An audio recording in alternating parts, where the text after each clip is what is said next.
راځو نن وایو ام اس اکسس وینډو ډسکرپشن. نو دغه یو څو 15 شپږ ډیر مهم پوینټونه دي، باید داسې ټول له دې سره آشنا سئ او وی پیژنئ، مخته د دې استعمال ډیر.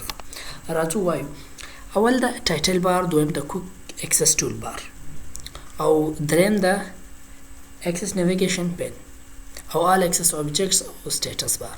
باید دا موږ وپیژنو، مخکې د دې استعمال ډیر ده.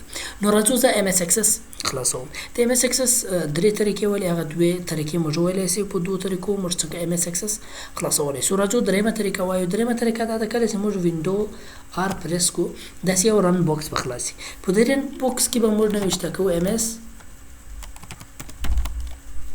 اکسس. دا یو خبره یاد ولرئ، یوازې اکسس به نه نوشته کوئ، ام اس به ورسره ام اس اکسس به تاسو نوشته کوئ. بعد له هغه به راځو په اوکې باندې کلیک کوو. تاسو کتلی شئ چې ام اس اکسس خلاصون ټمپلیټونه یا ریسنټ په دې باندې موږ مخکې هم خبره کړې وه. راځو ډایرکټ بلینک ډیټابیس خلاصوو. کله چې موږ بلینک ډیټابیس خلاص کو، په دې کې اولین شی ده ټایټل بار. ټایټل بار باید موږ وپیژنو. ټایټل بار دې ته ویل کېږي په کوم کې دلته چې د فایل یا د ډیټابیس کوم نوم یې هغسې نوشتی ټایټل باندې، هغه ته ټایټل بار ویل کېږي. او دې خواته پورته هغه ټایټل بار دغه کوم اپشنونه چې راځي دې ته کویک اکسس ټول بار وایي. یعنې له دې ځایه سانډو ریډو دغه رقم سیو دا کار اخیستلی سو. او بل کوم دغه لاین چې ده دې ته به نیویګیشن اکسس نیویګیشن پین وایي. او تر هغه را لاندې دغه کوم دغه ایریا چې ده دې ته بیا ریبن وایي. که موږ چیرې ته هایډول غواړو، له دې ځای څخه موږ هایډولی هم سو. او بل په هغه کې دننه چې ده اوس دا ویو سو یا ایډ اینډ ډیلیټ یا دغه رقم فارمیټینګ سو، دې ته بیا ګروپس وایي. یعنې دا ګروپونه دي. او په هغو ګروپونو کې بیا دننه چې کوم اپشنونه دي لکه ډیټ اینډ ټایم، یس نو اور مور فایلز، دغه رقم اپشنونه چې دي دې ته په یو اصطلاح کماند ویل کېږي. او بل په آل اکسس اوبجیکټس سو، هغه بیا همدغه ایریا ته ویل کېږي دلته. یعنې د اکسس کوم اوبجیکټس یې هغه دلته راځي. که دا چیرې موږ هایډول غواړو، له دې ځای څخه موږ هایډولی هم سو. او بل راځو د سټیټس بار په اړه باندې خبره کوو. همدغه ایریا ته چې ده دې ته سټیټس بار ویل کېږي. او له دې ځای څخه موږ هم ډیزاین ویو ته ښه په اسانه توګه باندې کلی سو. راځو په فایل باندې کلیک کوو. کله چې موږ په فایل باندې کلیک کوئ، اول یو دا انفو، یعنې هغه ډیټابیس چې موږ خلاص کړی د هغه ډیټابیس په اړه باندې موږ ته معلومات راکوي. اول اپشن ده بیکلاین ریپیر. که چیرې ته خپل ډیټابیس کې اصلاحات غواړې، یعنې ریپیرینګ یې ورکوې، هغه ته کولی سي.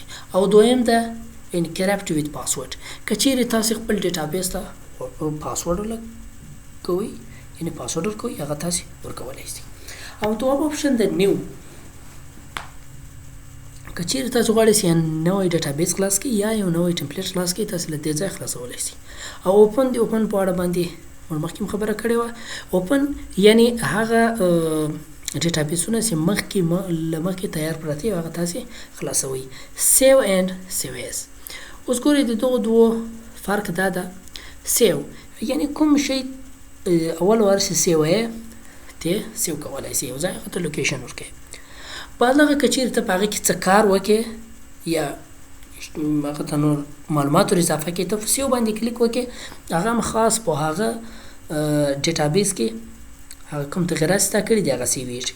او که ته چیرې وغواړې چې دغه کوم ډیټابیس چې ده سیم ټو سیم دغه ډیټابیس چې یو بل ځای هم ماته سیو سي، یعنې هغه خو پروت وي بل ځای دې هم ماته هغه رقم ډیټابیس یو دانه سیو سي. نو بیا ته راځې سیو ایز باندې کلیک کوې، هغه بیا هلته سیو کېږي.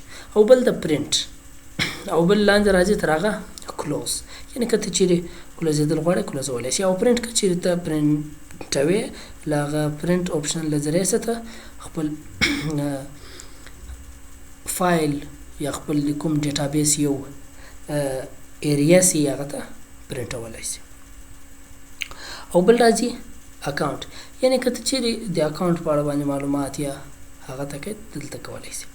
او بل اوپشنز یعنی په اوپشن باندې دلته د ام اس اکسس کوم اوپشنونه سي د په اړه باندې ته معلومات او د دې غټه فائدہ ده چې کله موږ ټول ام اس اکسس وای بیا به ان شاء الله تعالی په دغه اوپشن باندې راوګرځي دا به سم په تفصیل باندې وای دا یو داس کار کوي کچې اوس دلته موږ وایو چې فایل د هوم د کریټ ته کدغه رقم یو مینیو یا ټیب کله موږ په ام اس ورډ کې ویلو کچېرې تاسو غواړئ چې ځان ته جوړ کړئ هغه اوپشنونه چې ته هر وخت پکارېږي او هر وخت یې ته استعمالوې که دغه رقم اوپشنو ته یو جلا ټیب یا مینیو جوړوې له دغه اوپشن له ذریعې څخه ځان ته جلا هغه جوړولی شي او له هغه څخه استفاده کولی شي